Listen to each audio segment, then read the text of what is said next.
இயேசுவுக்கே புகழ். இன்று நம்முடைய தியானத்தின் 31வது நாள். இப்பொழுது நாம் இந்த தியானத்தின் 5வது பகுதியில் நாம் இருக்கிறோம். இந்த தியானத்தை பல பகுதிகளாக நாம் பிரித்துள்ளோம். இப்பொழுது நாம் இருப்பது 5வது பகுதி. இந்த 5வது பகுதியில் நாம் எதை குறித்து தியானிக்கிறோம் என்றால், நம்முடைய கிறிஸ்தவ வாழ்வு என்ற ஓட்டத்தை எவ்வாறு நாம் ஒரு வல்லமையோடு என்று சொல்வதை விட உற்சாகமாக ஓடுவதற்கு நாம் என்ன செய்ய வேண்டும். அதுல நாம் பார்ப்பது நம் ஜெப வாழ்வை குறித்து நாம் இந்த பகுதியை நாம் தியானித்து வருகிறோம். ஜெப வாழ்வுல நமக்கு ஜெபத்தை பத்தி நல்லா நிறைய விஷயங்கள் தெரியும். இருந்தாலும் இந்த பகுதியில சில அடிப்படையான சில காரியங்கள் நாம் கடைபிடித்தால் நன்றாக இருக்கும் என்பதை குறித்து தியானித்து வருகிறோம். இந்த பகுதியில முதல் நாள் நாம் எனக்கும் கடவுளுக்கும், அதாவது வானக தந்தைக்கும் இடையே ஏதாவது ஒரு தடை இருக்கிறதா, அந்த உறவுல ஏதாவது தடை இருக்கிறதா, குறிப்பா நம்முடைய பாவம் ஏதாவது தடையாக இருக்கிறதா, அந்த பாவத்தை நாம் அறிக்கையிட்டு அப்பாவுடைய மன்னிப்பை நாம் கேட்க வேண்டும் என்று பார்த்தோம். அந்த உறவை நாம் சரி பார்த்து கொள்ள வேண்டும். கனெக்ஷன் எங்கேயுமே கட்டாயிடக்கூடாது. இப்ப நம்ம சுவிட்ச் இருக்கு, பல்பு இருக்கு, சுவிட்சும் பல்பு இருந்தா பத்தாது, வயர் எங்கேயுமே கட்டாகாம இருக்கணும். அதே மாதிரி நமக்கும் கடவுளுக்கும் இடையே உறவுல எங்கேயாவது கட்டா இருக்கா நம்ம பார்க்கணும். அது குறிப்பா நம்முடைய பாவம். அப்ப அந்த பாவம் அப்படி ஏதாவது சிந்தனை வழியாகவோ, சொல்லின் வழியாகவோ, அல்லது மனப்பான்மை வழியாகவோ நம்ம ஏதாவது அப்பாவுக்கு பிடிக்காத நம்ம செஞ்சிருந்தா, சொல்லியிருந்தா, அதுக்காக நம்ம மன்னிப்பு கேட்டோம்னா அப்பா மன்னிப்பாரு. அந்த உறவு மீண்டும் சரி. இரண்டாவதாக நாம் பார்த்தது கடவுளோடு உள்ள உறவு மட்டுமல்ல, நம் சகோதரிட உள்ள உறவும் நம்ம சரி பார்த்து கொள்ள வேண்டும். அங்கேயும் நமக்கு நல்ல ஒரு உறவு தேவை. யாரையாவது மன்னிக்கும்னா மன்னிக்கிறது, இல்ல மன்னிப்பு கேட்கணும் மன்னிப்பு கேட்கறது. நம்ம எல்லாமே, நம்ம அனைவரும் கடவுளுடைய மக்கள். அந்த ஒரு உணர்வோடு நம்ம ஜெபிக்க வேண்டும். அனைவரும் கடவுளுடைய மக்கள். நாங்கள், எங்களுக்கு, அந்த வார்த்தைகள்லாம் அடிக்கடி நம்ம பயன்படுத்தணும். ரொம்ப நல்லா இருக்கும். நாங்கள், எங்களுக்கு, விண்ணகத்தில் உள்ள எங்கள் தந்தையே. அனைவரும் நம்முடைய அந்த மக்கள் என்ற உணர்வு நமக்கு தேவை. நாம எல்லாம் ஒண்ணு, ஒற்றுமை நமக்கு தேவை. சரி, மூன்றாவது நாம் பார்த்தது கடவுளுடைய விருப்பத்தை, கடவுளுடைய உள்ளத்தை மையப்படுத்தி நாம் ஜெபிக்க வேண்டும். இயேசு கற்பித்த அந்த ஜெபத்துல கூட பாத்தீங்கன்னா, விண்ணகத்தில் உள்ள எங்கள் தந்தையே, உம்முடைய பெயர் தூயதென போற்றப்படுவது, உம்முடைய பெயர் தூயதென போற்றப்படுவதா, உம்முடைய அரசு வருக, உம்முடைய விருப்பம், அது உம்முடைய, அவரை மையப்படுத்தி நம்மளுடைய ஜெபம் இருந்தோம்னா, செஞ்சோம்னா ரொம்ப நல்லா இருக்குங்க. அதுக்கப்புறம் தான் எங்களுக்கு அன்றன்றுள்ள அப்பத்தை தாரும், நாங்கள் எங்கள் சகோதரர்களை மன்னிப்பது போல எங்கள் பாவங்களை மன்னி. அதுக்கப்புறம் தான் எங்கள், நாங்கள்லாம் வருது. அதுக்கு முன்னாடி உம்முடைய உம்முடைய உம்முடைய. அதுதான் கடைசி நம்ம பார்த்தது. நம்முடைய அன்றாட வாழ்வில் ஒரு பிராக்டிக்கலா நம்ம ஒரு எக்ஸாம்பிள், ஒரு எடுத்துக்காட்டு எடுத்துக்கணும்னா, நம்ம பிள்ளைங்களுக்கு தூய ஆவியாவுடைய அபிஷேகத்துக்காக ஜெபிக்கிறோம். சரி, எப்படி? ஆண்டவரே, நீர் எங்களுக்கு தந்த இந்த பிள்ளைகளுக்கு உம்முடைய ஆவின் அபிஷேகத்தார். எங்களுடைய பிள்ளைகள் சொல்றதை விட இப்படி சொன்னா இன்னும் ரொம்ப நல்லா இருக்கும். நீர் எங்களுக்கு கொடையாக தந்த, நீர் தந்தது, இது உம்முடைய கொடை, இவர்கள் உம்முடைய மக்கள், நீர் எங்களுக்கு கொடையாக ஒரு கிஃப்டாக தந்த இந்த பிள்ளைகளுக்கு, இந்த மக்களுக்கு உம்முடைய ஆவியின் அபிஷேகம் தாங்கப்பா. நீர் எங்களுக்கு தந்த இந்த பிள்ளைகளுக்கு நம்பிக்கை வளர அவங்களுக்கு உதவி செய்யுங்கப்பா. அந்த மாதிரி அவரையே மையப்படுத்தி நம்ம ஜெபிக்கும் பொழுது அந்த ஜெபத்திற்கு ஒரு வல்லமை உண்டு, வேற ஒண்ணும் கிடையாது. சரி, இது ஒரு அடிப்படையான விஷயம்தான். சரி, அடுத்தது இன்றைக்கு நாம் பார்க்க போவது வேற இன்னொன்னு. அதாவது, நாம் ஜெபிக்கும் பொழுது நிச்சயமா நம்மளோட ஜெபம் கடவுள் கேட்கணும். அப்படிங்கிறது நம்ம என்ன செய்யணும்? நாம் ஜெபிக்கும் பொழுது நிச்சயமா நம்முடைய ஜெபம் கடவுள் கேட்பாருங்கிற உறுதியோடு நாம் ஜெபிக்க வேண்டும்.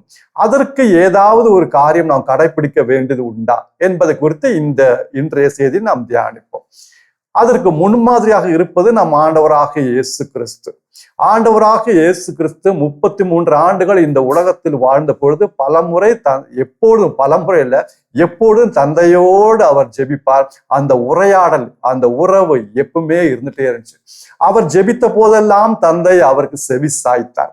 அவர் ஜெபித்த போதெல்லாம் கடவுள் தந்தை அவருக்கு எல்லாவற்றையும் கொடுத்தார். சரி, ஏன் அவர் கொடுத்தாரு? அவர் கடவுளுடைய மகன் என்ற ஒரு காரணத்திற்காகவா? அப்படி கிடையாது. இயேசு கடவுளுடைய மகன் தான். ஆனா கடவுளுடைய மகன் என்று அந்த ஒரே காரணத்திற்காக கடவுள் அவர் ஜெபத்தை செவி சாய்த்தாருன்னா, எனக்கு இயேசு முன்மாதிரி கிடையாது. எனக்கு முன்மாதிரி கிடையாது.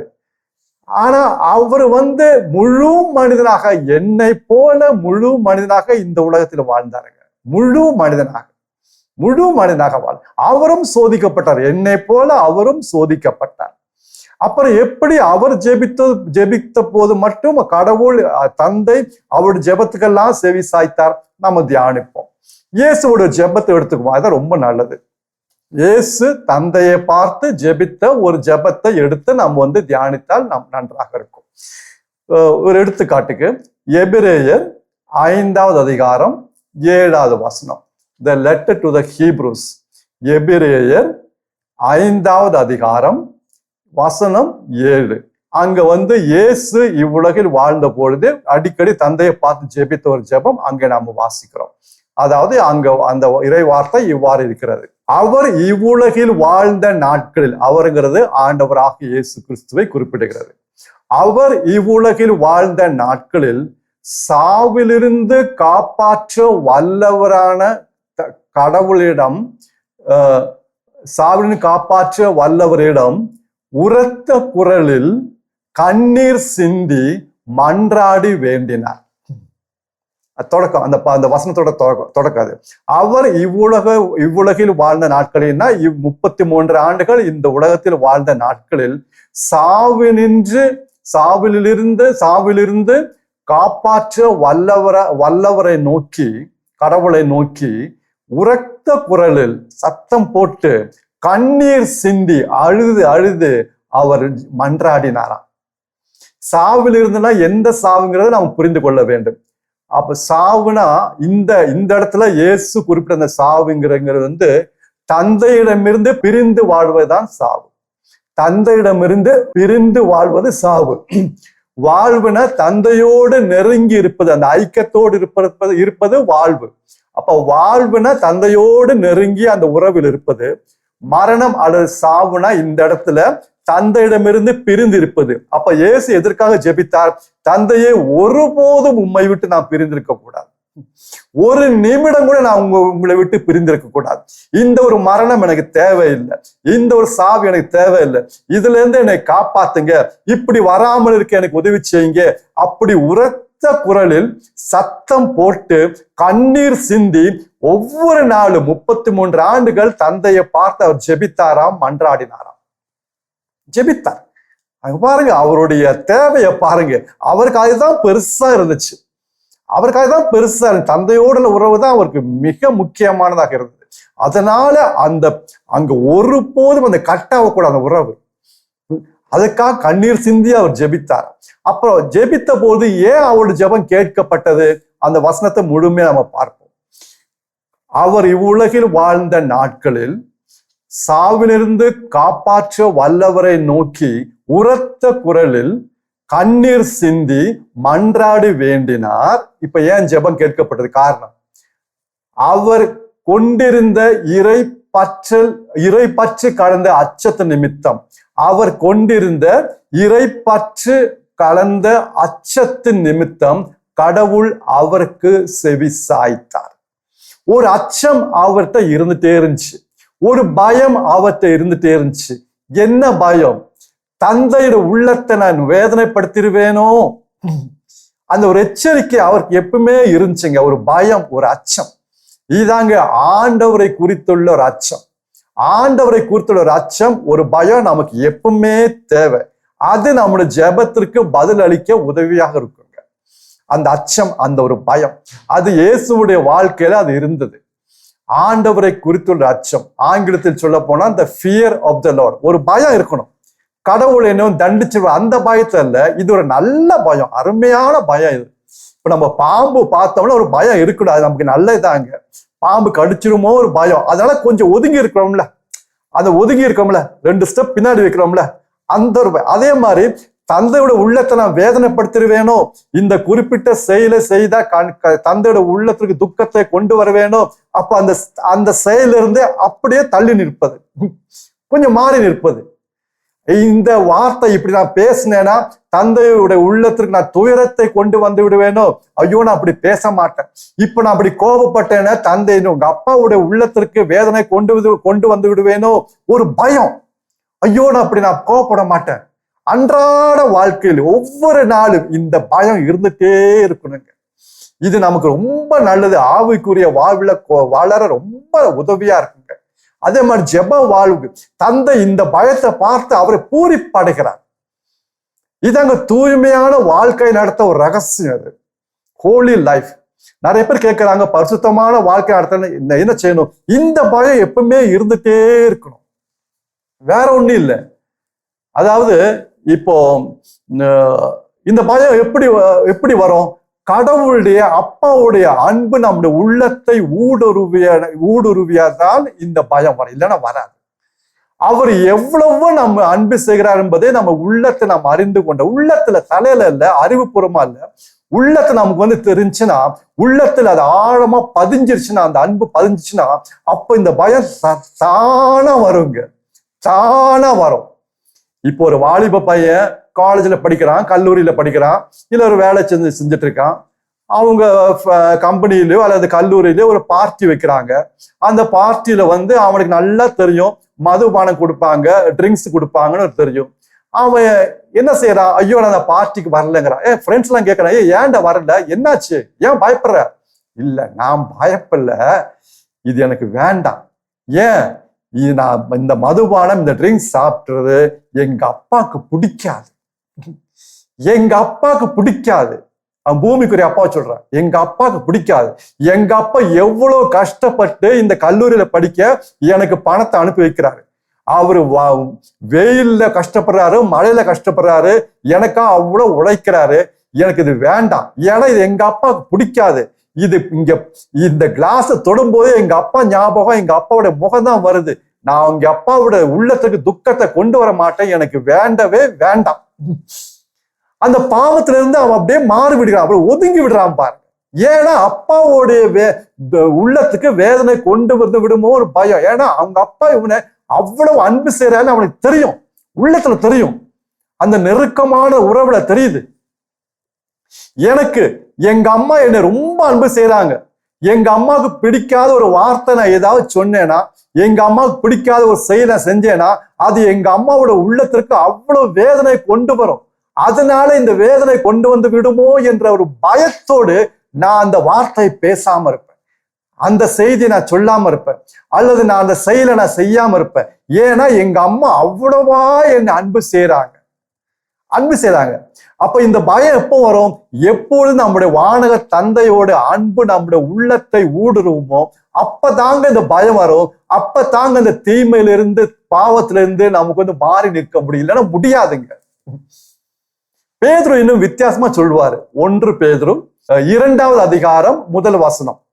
1 பேதுரு 1 பீட்டர் 1 பேதுரு 2வது அதிகாரம் 1 வசனத்துல திருத்துதரான பேதுரு அழகா சொல்வார், ஆண்டவர் எவ்வளவு இனியவர் என்று சுவைத்திருந்தால் எல்லா விதமான வஞ்சகத்தையும் வெளிவேடமும் பொறாமையும் அவதூறும் அகற்றிவிடுங்கள். கண்டிஷன் என்ன? ஆண்டவர் எவ்வளவு இனியவர் என்று, நல்லவர் என்று, அன்புள்ளவர் என்று நீங்கள் சுவைத்திருந்தால், அதை ருசியை பார்த்திருந்தா, உள்ளத்துல, அது உள்ளத்துல, தலையில கிடையாது, உள்ளத்துல அந்த ருசி பார்த்திருந்தால், அப்போ நீங்க உங்களுக்கு ஒண்ணு செய்ய முடியும். என்னது? நீங்க இந்த வெளிவேடம், வஞ்சகம், பொறாமை, அவதூறு பேசுறது, இதெல்லாம் உங்களால் அகற்றி விட முடியும். தீமையை வெறுக்க முடியுங்க. அந்த அன்பு நம்ம உள்ளத்துல ஊடுருவிச்சுன்னா தீமையை வெறுக்க முடியும். நம்ம முதல் கட்டத்துல இருக்கோம். முதல் கட்டங்கிறது பாவம் செய்யாமல் இருப்பது, பாவத்தை அவாய்டு பண்றது. கோபப்படக்கூடாது, பொறாமை இருக்கக்கூடாது, சுயநலம் இருக்கக்கூடாது, எரிச்சல் படக்கூடாது. சரி, இதெல்லாம் இருக்கக்கூடாது. ஏன்னா செய்யறது இல்லை, பார்க்கறது இல்லை, பேசுறது இல்லை. ஆனா பாவத்தை வெறுக்கிறோமா? அது 2வது கட்டம், அது 2வது ஸ்டெப். பாவத்தை வெறுக்க வேண்டும் என்றால் இது ஆண்டவரை குறித்த அச்சம் நம்முடைய உள்ளத்தில் வர வேண்டும். அந்த அச்சம் நமக்கு கிடைக்க வேண்டும், அந்த ஒரு பயம் இருக்க வேண்டும். ஆண்டவர் உள்ளத்திற்கு துயரத்தை கொண்டு வந்து விடுவேனோ என்ற ஒரு பயம் இருந்தால்தான் பாவத்தை வெறுக்க முடியும். பாவத்தை வெறுப்பதாங்க 2வது கட்டம். எபேசியர் 4வது அதிகாரம் 30வது வசனம். The letter to the Ephesians. எபேசியர் 4வது அதிகாரம் 30வது வசனம். கடவுளின் தூய ஆவியாருக்கு துயரத்தை கொண்டு வராதீர்கள். கடவுளின் தூய ஆவியாருக்கு துயரத்தை வருவிக்காதீர்கள். அப்போ ஆவியானவர் துயரம் வரும். எப்ப நம்ம நம்முடைய பேச்சினாலேயோ செயல்னாலேயோ சிந்தல்னாலேயோ ஆண்டவருடைய ஆவியை, தூய ஆவியை நாம் துயரப்படுத்த முடியும், துக்கத்தை கொண்டு வர முடியும். அதனால துயரத்தை கொண்டு வராதீங்க, இந்த மாதிரி பேசாதீங்க, இந்த மனக்கசப்பெல்லாம் உங்கள்கிட்ட இருக்கக்கூடாது, இந்த வெறுப்பெல்லாம் உங்கள்கிட்ட இருக்கக்கூடாது, இந்த மாதிரி காரியங்கள்லாம் நீங்க பார்க்க கூடாது, இந்த மாதிரி காரியங்கள்லாம் பேசக்கூடாது. அப்படி செஞ்சீங்கன்னா தூய ஆவியானவருக்கு நீங்க துயரத்தை கொண்டு வரீங்க. அப்படி செய்யாதீங்க. அது அவ்வளவா தூய ஆவியை நம்ம அன்பு செய்யறாருங்க. கடவுள் நம்ம அன்பு செய்யறாருங்க. அந்த அன்பு நிமித்தம் இந்த பயம் வருகிறது. அதுதான் ஆண்டவரை குறித்துள்ள ஒரு அச்சம். இயேசு ஜெபித்த போதெல்லாம் அவருடைய ஜெபம் கேட்கப்பட்டது. காரணம், அந்த அச்சம் அவருக்கு இருந்தது. நான் ஏதாவது ஒண்ணு என்னுடைய விருப்பத்தை செஞ்சுட்டோம்னா, நான் ஏதாவது என்னுடைய இப்படி பேசிட்டேன்னா எங்க அப்பாவுக்கு எவ்வளவு வேதனை கொண்டு வரும், எவ்வளவு வேதனை கொண்டு வரும். எப்பவுமே அந்த 33 ஆண்டுகள் இந்த பயம், இந்த அச்சம் இருந்தது. அதான் ஆண்டவரை குறித்துள்ள ஒரு அச்சம், the fear of the Lord. அது நம்ம கடிச்சுன்னு வச்சுக்கோங்களேன், ஆவிக்குரிய வாழ்வுல அவ்வளவு உயரமா நம்ம போயிடலாம். அவ்வளவு தூய்மையான பரிசுத்தமான வாழ்க்கை நம்மளால வாழ முடியும்.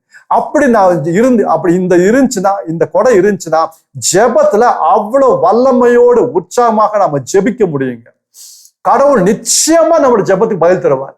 ஏன்னா இந்த ஒரு பண்பு இருந்துச்சுன்னா நம்ம அவருக்கு பிடித்ததான் நம்ம ஜெபிப்போம். நம்முடைய அப்பாவுக்கு என்ன பிடிக்குதோ அது மட்டும் தான் நம்ம கேட்போம். அப்ப நிச்சயமா அவர் தருவாரு.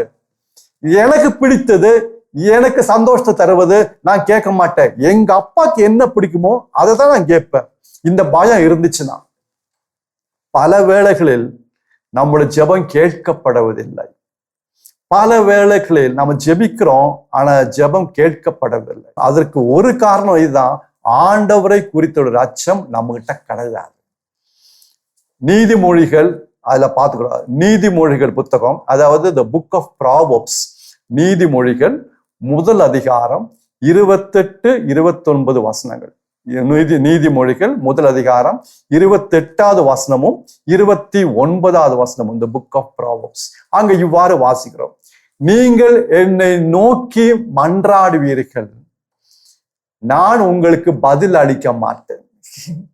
நீங்கள் என்னை தேடுவீர்கள், நீங்கள் என்னை காண மாட்டீர்கள்.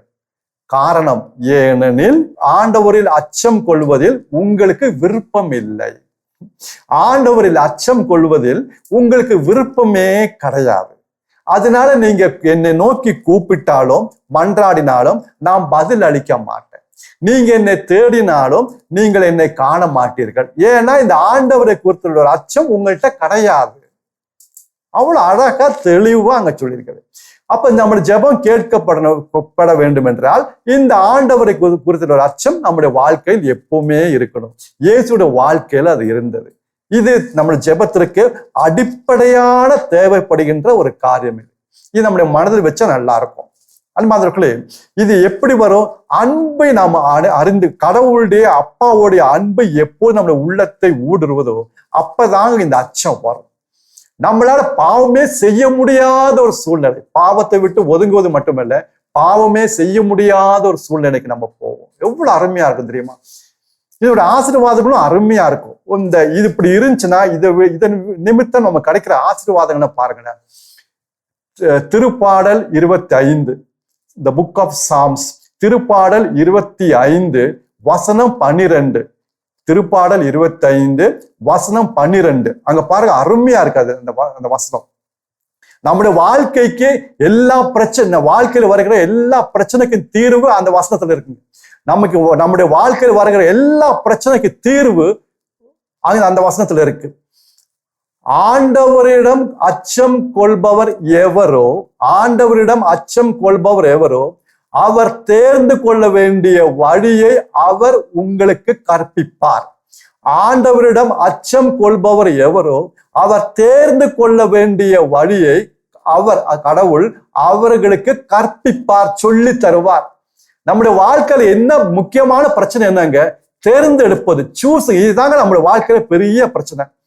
மாணவர்கள்னா எந்த கோர்ஸ் படிக்கணும், எந்த கோர்ஸ் படிக்க கூடாது, இல்ல மற்ற இடங்கள்ல இந்த வேலைக்கு போகணுமா இல்ல அந்த வேலைக்கு போகணுமா, இந்த இடத்துல வீடு வாங்கணுமா இந்த இடத்துல வீடு வாங்க வேண்டாமா, இந்த வியாதி ஆபரேஷன் பண்ணுமா பண்ண வேண்டாம். ஏன்னா ஆபரேஷன் பண்ணாலும் பிரச்சனை இருக்கலாம், ஆபரேஷன் பண்ணலனும் பிரச்சனை இருக்கலாம். இது ஆபரேஷன் பண்ணுமா வேண்டாமா, திருமணத்துல இந்த நபரை திருமணம் செய்யலாமா வேண்டாமா, இப்படி ஏகப்பட்ட இடத்துல நம்ம தேர்ந்தெடுக்க வேண்டிய ஒரு கட்டாயம் வருகிறது. அப்ப நமக்கு எது தேர்ந்தெடுக்க நமக்கு தெரியாது. அப்ப இந்த வசனம் சொல்றது பாருங்க, ஆண்டவரை குறித்த ஒரு அச்சம் நமக்கு இருந்துச்சுன்னா நாம் தேர்ந்தெடுக்க வேண்டிய வழியை அதாவது கடவுள் தூய ஆவியானவர் நமக்கு சொல்லி தருவாராம், கற்று தருவாராம். திருப்பாடல் 25:12 அருமையான வசனம். அது தியானிச்சு பார்த்தோம்னா ரொம்ப நல்லா இருக்கும். அதே இதுல 14வது வசனம், திருப்பாடல் 25:14 அதையும் பார்த்தா நல்லா இருக்கும். கடவுள் ஆண்டவருடைய அன்பு உறவு அவரிடம் அச்சம் கொள்பவருக்கே உரித்தாகும். ஆண்டவருடைய அன்பு உறவு அவரிடம் அச்சம் கொள்பவருக்கே உரித்தாகும். அதாவது நெருக்கமான உறவு, அந்த ஐக்கியம் யாருக்கு சொந்தமாகும்னா, யாருக்கெல்லாம் இந்த அச்சம் இருக்கிறதோ, இந்த பயம் இருக்கிறதோ, ஐயோ என் அப்பாவுடைய உள்ளத்தை நான் வேதனைப்படுத்தி விடுவேனோ என்று அந்த பயத்தோடு வாழ்றாங்களோ அவங்களுக்கு கடவுளுடைய அன்பு உறவு வருமா, நெருக்கமான உறவு கிடைக்குமா, ஒரு ஐக்கியத்துல எப்பவுமே இருப்பாங்களாம். அது மட்டுமல்ல, அவர்களுக்கு தம்முடைய உடன்படிக்கையை வெளிப்படுத்துவாராம் கடவுள். அந்த வசனம் அப்படிதான் முடியுது.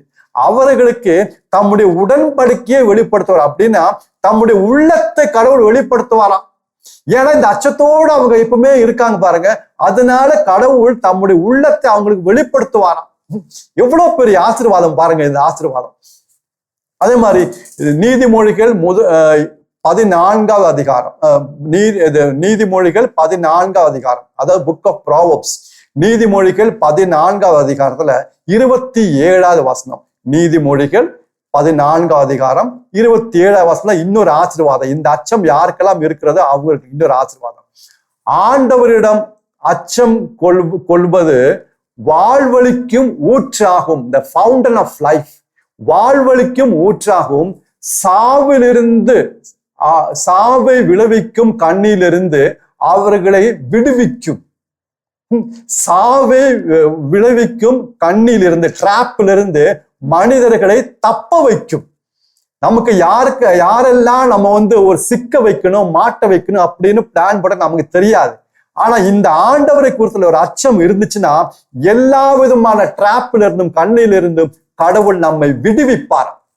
நம்ம அதுல போய் சிக்கி தவிக்க மாட்டோம், மாட்ட மாட்டோமா. ஏன்னா பேச்சு வழியா பலர் நம்ம சிக்க வைப்பாங்க, பல செயல்கள் வழியாக நம்ம சிக்க வைப்பாங்க. நமக்கு தெரிய மாட்டேங்குது, எங்கேயாவது போய் நம்ம தெரியாம மாட்டிக்கிறோம் பல வேளைக்கு நம்முடைய வாழ்க்கையில். அப்ப அதுல இருந்தெல்லாம் விடுதலை பெற வேண்டும் என்றால் ஆண்டவரை குறித்த ஒரு அச்சம் எப்பவுமே நமக்கு இருக்கணுங்க. ஐயோ ஆண்டவரே, இப்ப நான் கோவப்பட்டேன்னா உங்களுடைய உள்ளத்துக்கு நான் எவ்வளவு வேதனை கொண்டு வருவேன், நான் கோவப்பட மாட்டேன். நான் இப்படி இந்த மாதிரி மொபைல் இந்த மாதிரி பார்த்தேன்னா உங்களுடைய உள்ளத்துக்கு எவ்வளவு துயரத்தை கொண்டு வருவேன், நான் பார்க்க மாட்டேன். எனக்கு உங்களுடைய அன்பு தான் முக்கியம், எனக்கு உங்களுடைய உறவு தான் முக்கியம், எனக்கு நீங்க தான் முக்கியம், இது அல்ல. உள்ளத்தை அந்த அன்பு ஊடுருச்சுன்னா இந்த ஒரு பண்பு நமக்கு தானே வருங்க. இது ஆண்டவரை குறித்துள்ள அச்சம். தூய ஆவியான ஜெபிப்போம், தூய ஆவியானவரே இந்த ஒரு பண்பு எங்களுக்கு தாங்க. நாங்கள் ஒவ்வொரு நாளும் இந்த பயத்தில், இந்த அச்சத்தில் இருக்க வளர எங்களுக்கு உதவி செய்யுங்க.